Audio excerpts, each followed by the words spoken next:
Today on the Empowered Parent Podcast, I'm joined with Megan Gillespie, founder of Megan Gillespie Studio. Megan is a voice and acting coach who works with neurodivergent students and English language learners to build confidence, communication, and self-expression through performance-based learning. This is a great conversation for parents who want to better understand how communication skills can be taught in creative and meaningful ways.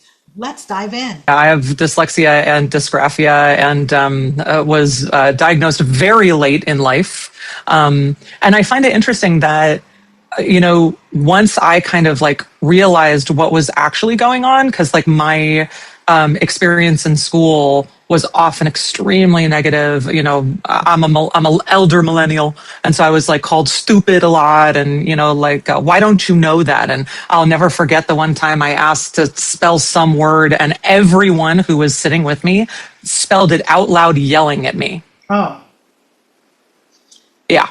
And it's interesting now that I know what's going on with me, thank God, that the clients that I attract often have dyscalculia, dysgraphia, and dyslexia, and so much more. And so, working with those clients and those kids, I do feel like now I have a much better understanding of their struggles and feeling dumb when honestly, people who have dysgraphia, dyscalculia, and dyslexia, and any kind of neurodivergence are actually some of the smartest people on the planet. Well, look at Albert Einstein. He was sent home at age 5, and they were like, "Do not bring this kid back." Yeah. And he's definitely contributed a lot. Although people will say his wife was the key factor, but I think any man, the wife is the key factor in their success. Absolutely. Behind every great man is a woman doing literally everything. Yeah. So let's talk about you. We'll just get started and share what you have to offer our audience. So tell us, you teach music and voice and everything. So I teach singing and acting. Okay. And on occasion, to very, very special clients, I will teach voiceover, and then also public speaking, because I am a public speaker as well. And then and that's under the umbrella of Megan Gillespie Studio. So that's one of my businesses. It's run out of Los Angeles, but I have clients all over the world. And then my other business is called English Pro, conversationalenglishpro.com. And it's where I train people who speak English as a second language in enunciation, cultural communication, vocal tone, because how you say what you say is so much more important than what you actually say, which is all part of the method that I use to teach that. Started with, me being an opera singer and learning all these different languages to then go and sing in the countries where those languages were spoken, but then teaching people who are neurodivergent, who are on the spectrum, who have autism, to sing and act at the same time. It was like an aha moment. I'll never forget the second kid that I worked with like this. I was like, "Oh, well, do you ever mask?" And he was like, "Yeah, of course I have to." Well, actually he went, "Yeah, of course I have to." Right? No facial and body expression at all. And I was like, "Okay, great. So let's use some of your masking techniques to be able to train you in acting while you sing." And then I took that methodology and those techniques and put them into English Pro so that I could train people who speak English as a second language in understanding the cultural norms of facial and body expression and vocal tone for America.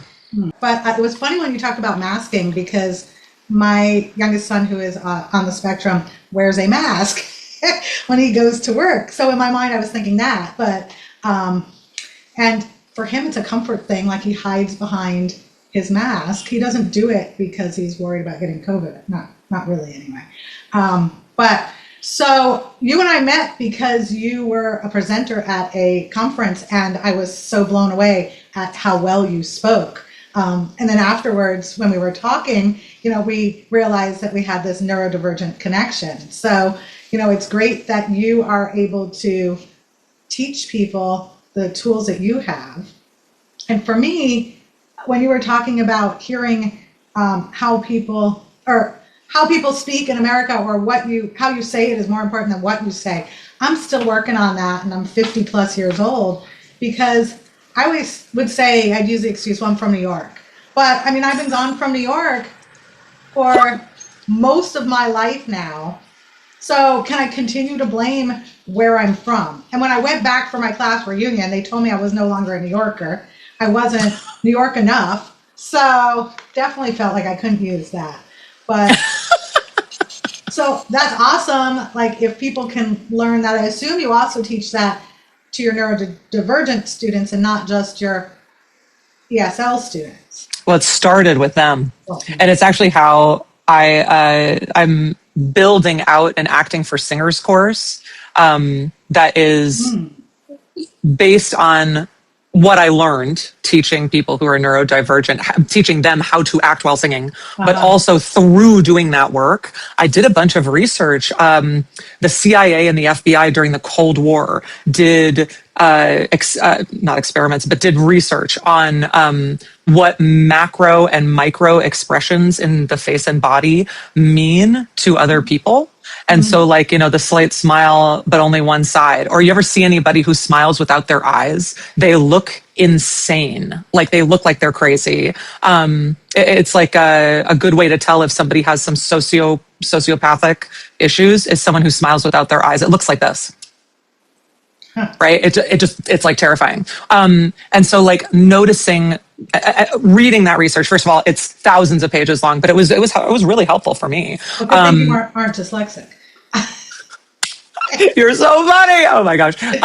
But doing that research and reading through all of that and going, oh, so this is what I've been teaching, but I didn't know that it had all this understanding behind it.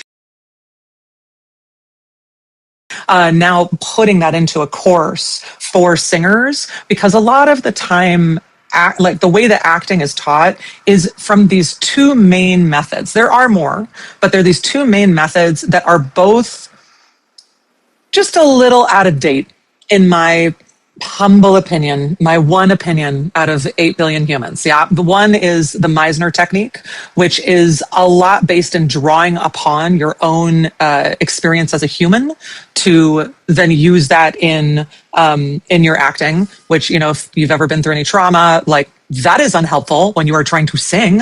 Like, what do you mean? I have to, like, use my own emotional experience and draw upon that to then put that into my acting. It's awful. There's also method acting, which is literally that. Like, that's all it is you take your own emotional experience, you put it into your physical body, and then you act it. And then the last one is the Stanislavski technique, which is basically like the who, what, when, where, why. It's like very clinical, which can really be helpful.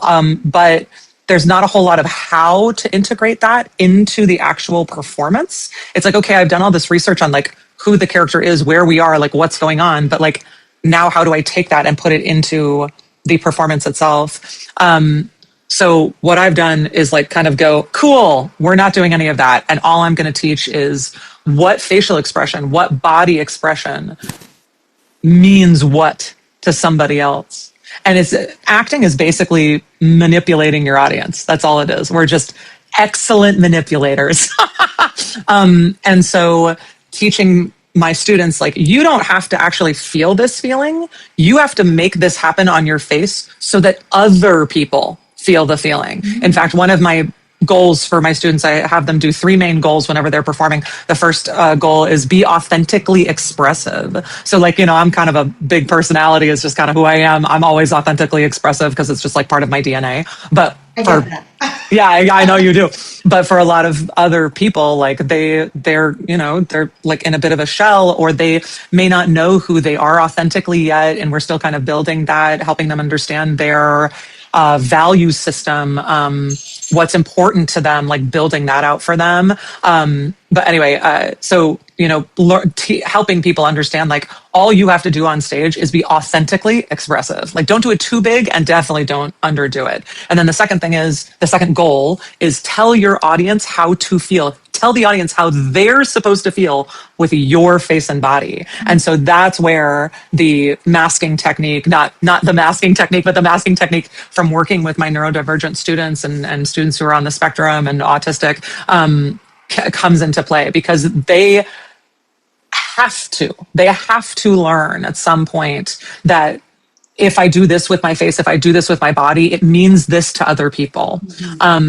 It's something that I train people in all the time is people are making judgments about you, whether that is good or bad. It's just part of who we are. We just do that automatically based on how you walk into a room, like how you present yourself at all. Another good example of this is when you're on a Zoom call, like I wish my camera were a little bit further down so it's easier for you to see my hands, because if you're on a Zoom call but you never see somebody's hands, you trust them less.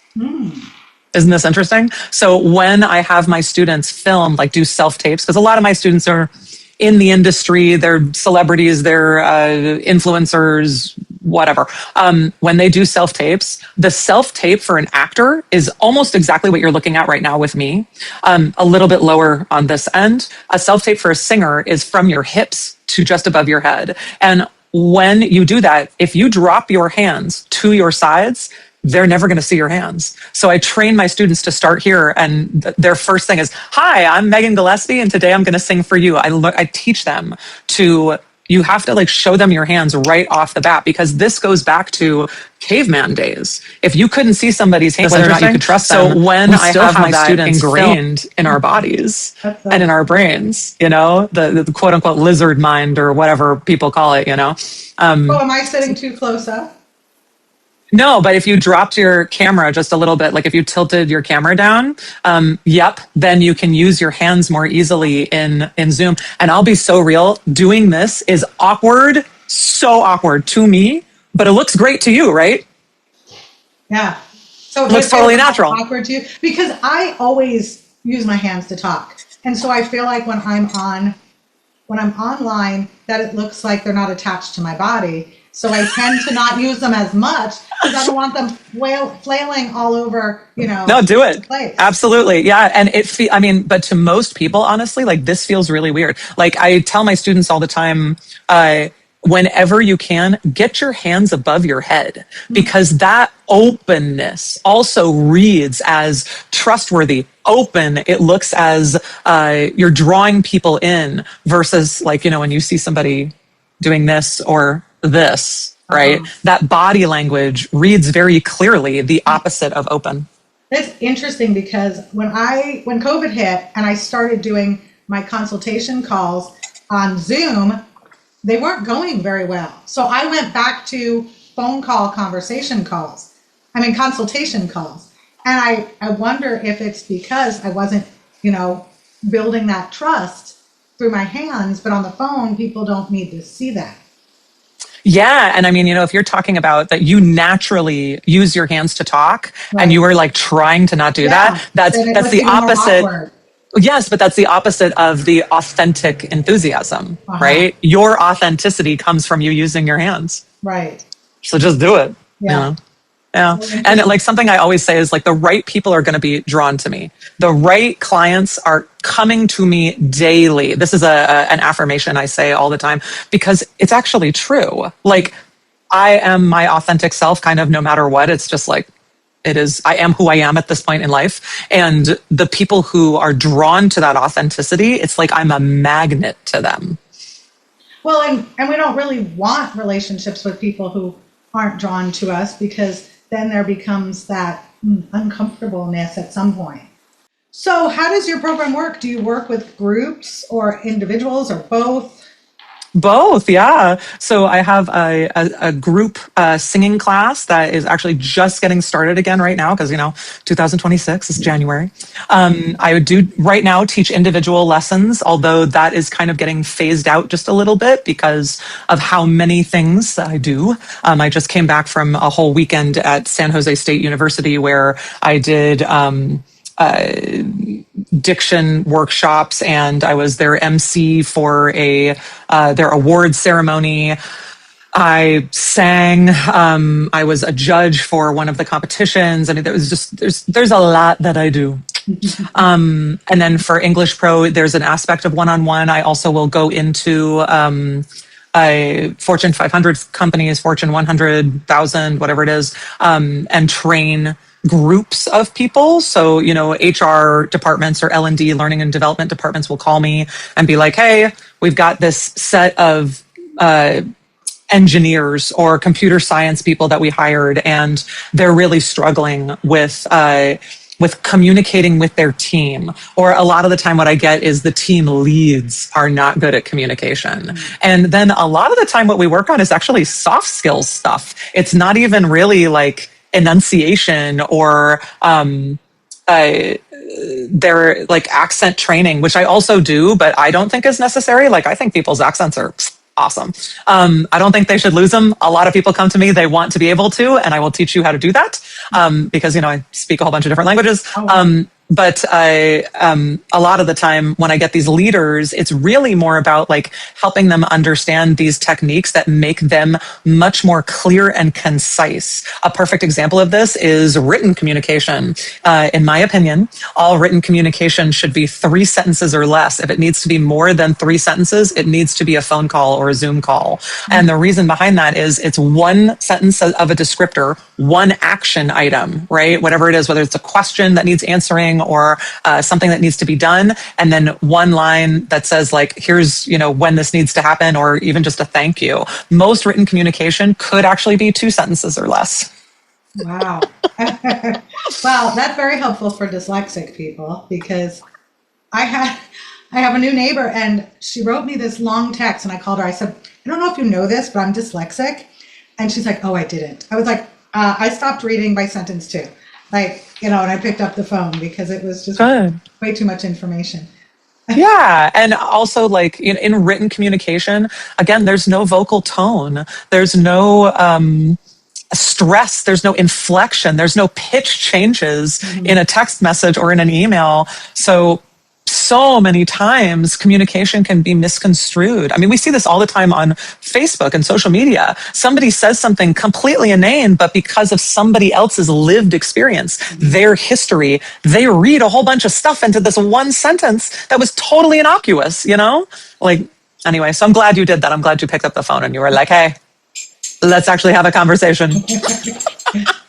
I didn't teach her anything, though. She sent me a long text again another time, and I picked up the phone again. Good. Yeah. Well, though that's great, because, we can't control how somebody else communicates, but we can totally control how we communicate. Right. And so, good point. This happens to me all the time. I've got like hundreds of clients, and some of them are like big businesses, like AT&T and stuff. And so like, I get all sorts of types of communicators. And what I've learned is no matter what anybody else does, I still do how I do things. So going back, because I just remembered a question I had earlier. When you were talking about like communicating, how do children develop their facial expressions? Like, I didn't realize facial expressions varied from country to country. Like, do we learn it just like we do speaking and we don't realize it? Oh my gosh, what a great question. I am not like the be all end all when it comes to this stuff. I believe that most of the time people do learn facial and body expression communication through play. And that's why the screen time is like so detrimental to the workforce. Because now that AI is really a big part of how we are going to continue to run our lives, what sets you apart as a person in the workforce or someone who, just needs to make money to survive and live, right? What sets you apart is going to be your communication skills. And so when we're just like, here's an iPad, kiddo, or here's my phone, or even at school now, there's so much that's done on a screen. I think it's just, all it does is it separates us majorly. We get a whole, people on one side of the spectrum who know how to communicate facial, body, vocal tone, all of that. And then there's like this giant divide between people who don't. And we're also seeing this, when it comes to just education in general. Because of how we are making teachers grade students now, and it's like for a lot of states, it's just like pass them, just get them into the next grade, just pass them on. This is major detriment to society as a whole, in my opinion, because we're going to have again, this big divide of people who have some education and then people who have none. And we know that there is this school to prison pipeline, absolutely. And all it does is make that bigger, or school to military pipeline. Which, again, I just don't think is benefiting any of us. So if we can, find pods of kids that you can put them all together and be like, here's some crayons and a giant piece of paper, have at it, y'all, and like kids learning, like when I draw with my friend and then I look up and look them in the eye to talk to them. That's a huge deal. Because my grandbaby she's going to be 2 next month and she doesn't really talk yet. But she's so expressive. Like, so you can tell she's very bright and she's learning sign language. My daughter started teaching her sign language as a baby just because, that's what millennials like idea. But it worked really well for her since she's a delayed speaker. So that's great. So she was getting really frustrated a few months ago. And so they started doing more sign language. And now I haven't seen her frustrated, in a couple of months because she can communicate what she wants. She wants more, we're all done. She wants more, food, thank you, all the things. I have to learn sign language too to communicate with her. But it's just so interesting that you were saying like expressive. And one of my kids asked me, they said, this was years ago when they were still in school, they said, do you make eye contact? And I was like, I never thought about it. But then I realized I really didn't make a lot of eye contact with my kids because I was usually doing something else. I was cleaning when they'd come talk to me, and I didn't make the time to stop and look at them. And I realized I don't really, like making eye contact is not something that I naturally do. Now I have to force myself to make eye contact with people. But, and I played a lot, but that might be because I believe I'm moderately on the spectrum. And so that's one of my, spectrum-y characteristics. Well, and women, right, little girls, like how autism presents or, spectrum presents in us is like completely different than how it presents in little boys. So, when you're talking about like, I was doing something else and so I just didn't look them in the eye, like this is totally normal now. Like another thing that I know is so important to child development when it comes to communication is sitting and eating a meal with other people where there are no screens at the table. And so you're forced to, right? You take a bite of something and you chew, and then you're looking up, you're watching how other people react to others and how they react to you. And you're having a conversation where the facial body, vocal tone, the communication is the most important thing at the table, because you can't do anything else, Well, and we were just in Mexico, and I was shocked that little kids in Mexico also are being handed the phone to keep them busy at restaurants. It's not just an American thing. Oh no, this is everywhere. Yeah. For sure. I haven't been outside of the country very much, in the last 20 years to see how much it is. But I also not to give it to them because my daughter doesn't give her daughter, the phone at restaurants, and she sits there happy and eats, and like it's possible to do that. Yeah, I also think though, because attention span now is not something that is easily cultivated. Like I feel like, in the 50s when there was one screen maybe in a house, that attention span, and even before that, you think about in the before times when there were no screens, attention span was something that was highly cultivated. People were bored, and boredom is the perfect innovator. It's the best innovator.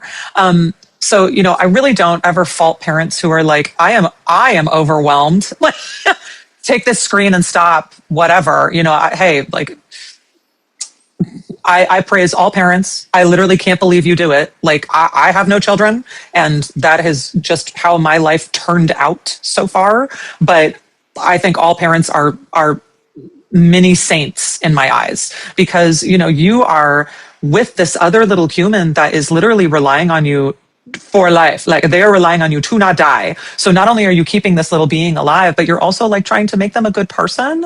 Like, most parents, like, that's their goal, is that this little being becomes a member of society that loves themselves, that like wants to contribute to society. Most parents don't have kids because they want to hurt them, or because they want the school to prison pipeline to happen to their child. Like, that's insane. You know what I mean? And so, like, again, whatever parents do, like, honest, I'm the one in the airport that's like, hey, I'm a teacher. Can I help you? Like, what can I do? Oh, you left your bag. Is that yours? Like, that's the type of or childless human that I am, just because, like, woof, I work with kids all the time, and I think y'all are little saints on earth. So thank you for having children.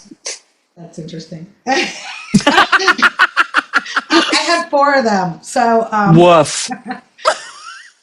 But when they're little, they're so much easier. It's when they get older, like they say, that the bigger the kid, the bigger the problem. Yeah. But we didn't have screens to contend with. I mean, we had the TV screen, but not all the other screens to contend with when I was raising kids. I mean, my grandbaby, even though she's not, they try to not have her get the phone. She'll take my phone out of my back pocket and swipe it up. And I'm like, she knows how to unlock it. And I'm like, how does she do that? So yeah. But I have this little box of poppets. They're like mini poppets. And I actually bring them with me when I travel, because if I see a parent who is suffering, I will just be like, here you go. Like, like, but what you were saying about when they get older, they just, their problems become bigger. And that's so true. And, like, a lot of my clients, they start with me when they're like 8 or 9 or 10 or 15 or whatever it is. And then my job is to either help them get into college or start them in the workforce and whatever it is that they want to do, or help them build their brand so that they can, be successful on social media, and then, continue to build that little mini empire. And so much of the time I get parents who are like, she's doing this thing and I just, and I'm like, hey, kiddo, like, you are still underage. Do you have any control over this thing? And most of the time it's no.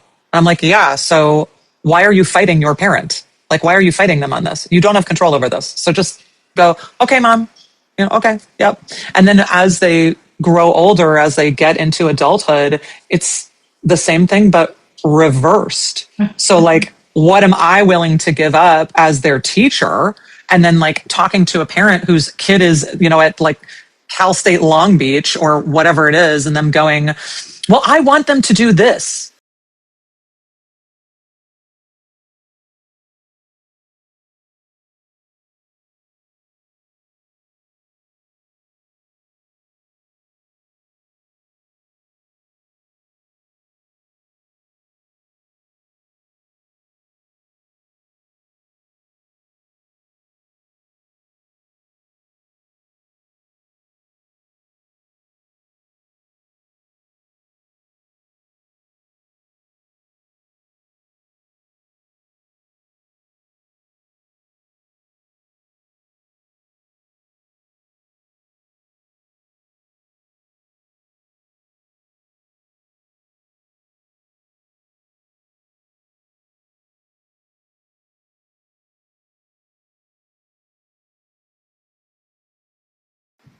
I was not one of those mothers, although I had that training because I did lots of parenting classes, and one of them was Love and Logic, and it talked about like, let them suffer their consequences now because it's so much smaller than when they're adults, and the consequences, can cost them a marriage, can cost them a job, can cost them all these things.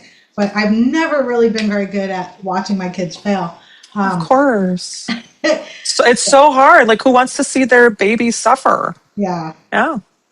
The deal is that, knowing what you have control over and what you don't is the thing that like saves me every time. Mm-hmm. Like, cause now sometimes I have students and I'm like, well, okay, like what if I just give you like $20, for whatever it is? And I'm like, I have to stop myself from doing that like all the time, because I, couldn't afford my own housing if I did that all the time. And it's not going to help them in the long run. What's going to help them way more is if I let them figure it out themselves. And instead of just being like, here's money, like solve the problem, being like, so what other options do you have besides, using $20 for this? And then it like starts to make them think outside the box, or I mean, like and even talking about rent, do you have control over whether or not they do that? Suffering is the mother of invention. So do you want to be right or do you want to be happy? I was like, oh, I don't have anywhere to live. I'm sorry that those are your choices, but those are your choices. Call a friend. Can I stay with you? I had a car, so I knew I could live in the car. I was like, I'm going to figure this out. And then there's those of us who I've always been like a very again, the opportunity dedicated, very like, I'm just going to do it and see what happens type of person. And I will never forget. When stuff has happened in my life, I've always just been like a little bit. Let me just see what I can do. Like, what connections do I have? And where am I going to go from here? And like that, and giving that gift when that to a student or to a parent for me making giant control over this in my life. And so I will then, forever what do you want to do? What are the options that you see? And oftentimes as a mentor, my job is to just ask questions until they figure out what the options are. On occasion, when they're really down the wrong path, I'll be like, so what about this? Like give them an actual option. But I try not to do that because the other thing is I want them to feel that ownership over their own success. And that was a big deal to me, like having ownership over these businesses, having ownership over my own success. That's huge. Like no one can say that they started my businesses. No one can say that, this is theirs. This is mine. And I have so many people who've helped me in it. And by me learning to ask for help, that was such a big deal. I was terrible at asking for help. Terrible. My parents were brought up in like the bootstrap generation, which by the way, that quote is like completely the opposite of what we now use it as. So it's pull yourself up by your bootstraps, but it's impossible to do that because what they were talking about is the boots being stuck in either mud or cement or whatever, right? And so like being like, pull yourself up out of the cement, out of the mud, pull yourself up. It's not possible to do that. And so what we call like the bootstrap generation, it's funny because that means the opposite of what we have been like thinking it means. But it was, in other words, it was meant as a facetious quote when it was first written. Yes, you can look it up. It's really interesting. So my parents are from the bootstrap generation. And so asking for help was actually seen as like a detriment or like, why can't you do that yourself? Or like, why are you asking for help with that? Like tutoring was like, okay. Like, why do you need this? What do you really need? Like therapy. Kind of like therapy, yeah. And so like now, one of my biggest strengths is being able to call a friend and go, hey, I need some help. And what is so cool is watching what happens to my friends and colleagues when they help me. First of all, they feel super useful. They are like, oh my God, this is the best. Like, yes, Megan, what do you need? Like, let's get it done together. We are in community together. Thank you for asking me. Like, I get so many friends who like say that kind of stuff to me. And then the other thing that I've noticed is that then they turn around and ask for help because they saw somebody else do it. And they also ask me. And that also makes me feel really good too when I help other people. I'm sure you feel the same way. Mothers, like, I feel like that's your whole jam is like helping people. And I'm a teacher. That's my whole jam is helping people. And so when somebody reaches out to me and says, I need help, I'm like, oh, I feel privileged that they have asked me. Let me see what I can do. That's how it feels. When the kids ask for help. Even though sometimes then it's like, all they ever do is ask for help. But at first it's like, yes, they listened. Yeah. And again, there's that line of like, am I enabling or am I actually helping? And I think, again, for me, that line is, am I just giving them like the answer or am I giving them questions to be able to find their own answers or questions to be able to find their own options or opportunities. And this is coming from somebody like half of one of my businesses is creating connections for my students who are at that level. Like if they're ready for management, my job is to like find them management that fits who they are. But if they're not ready, I have to be I have to be like, cool, I'm so glad you want this. These are all the things you got to do. Here are the tools that you need before I can even present you to an agent or a manager or a casting director or something like that. So like giving them the options instead of just being like, yeah, here, go do this audition for this manager who will not work for you and who's just going to take your money. Like, yeah, no. So vibe is a real thing. If, I'm going to say this in a, like I'm a 5-year-old because I'm not a neurologist, but vibe is actually when two people's brain waves line up. Like they are like flowing together. That's vibe. When the kids are like, we're vibing, that's a real thing. And so like, yeah. And we can do that over Zoom, but it's much more difficult than when you are just in person with somebody and you can read their whole body. You can see their face. You can listen to their vocal tone and really connect with that person. So, that's why, again, like being behind a screen all the time, like, man, we're in an odd place societally with this kind of stuff. Absolutely. Well, it has been so amazing talking with you. You Can too. you how about the parents of our autistic children, like a pointer or two of how to help their kids with their facial expressions? That's the word. I mean, and here's the thing that I always say. If your kid is autistic, if your kid is on the spectrum and they don't want to learn how to mask, don't make them. They will find their own community for sure. But then as a parent, you've got to help them find, because, they're children. You've got to help them find those communities that are like, we're not masking. We're not learning any of this. It doesn't work for my kid. We don't need it, right? You've got to find those communities for them because connection is still really important. Like human one-on-one connection, highly important for every human body, just our bodies. And for the kids who are already masking, first things first, put them in an acting class. If you want them to get better at their vocal tone, put them in a musical. Not make them, but ask them like, hey, like, do you want to find community within these people who are really good at masking? They mask by, putting on a whole other character. They mask by telling an audience how to feel with their face and body. So, musicals, acting classes. Probably one of the best ones is, improv classes. If you can find an improv class for your autistic kid, they will be so much better at masking. And not only that, they'll be better at reading other people because there's also this aspect of, okay, I can put it on my face and body, but then I can't read it on somebody else. Like I'm not communicating with them because I can't understand them. So these classes, these, performance-based things, and there's so many things out there for kids that are like a summer program that's 2 weeks long. One of my favorites is in LA, we've got performing arts workshops or kids on stage. I did kids on stage when I was little. And, they're not expecting these kids to be like phenomenal actors. It's fun. It's just supposed to be enjoyable and they're supposed to build community. So what a great question. That's my answer. My daughter did a Shakespeare in the Park class one summer. It was, a week-long class. I mean, she did musical theater a lot, but that was a free class that they offered to anyone. So, it doesn't matter if you have money for it or not. Yeah, there's a lot of that stuff. Yeah. So, and how can people get a hold of you if they want to learn more about your offering? Great question. You can contact me through either of my websites, megangillespiestudio.com. So Megan Gillespie's with an S, studio, there's 2 S's in the middle, .com, or conversationalenglishpro.com. Right. Both of those places are the perfect ways to get in touch with me. I'm also all over social media on both of those, Megan Gillespie Studio or Conversational English Pro, at Instagram, TikTok, Facebook, YouTube.